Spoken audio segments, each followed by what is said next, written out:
how to insert an image into a Google Doc. First, you go to the Insert tab, Image. You can upload from computer, search the web, or even copy and paste if you already have an image saved to your clipboard. I do have an image saved to my clipboard today, so I'm going to go ahead and copy and paste.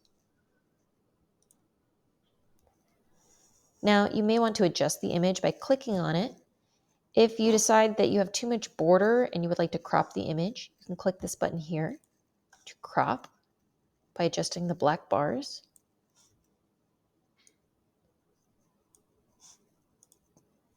You can alternatively click the image again and use these blue squares to make the image smaller or larger.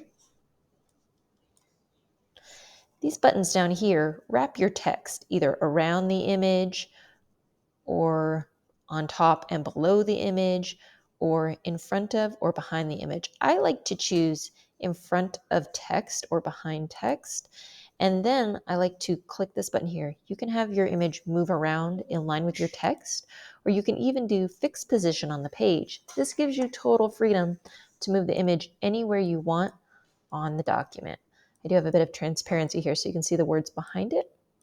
But if it were a solid image, it can go in front of or behind the text on your page.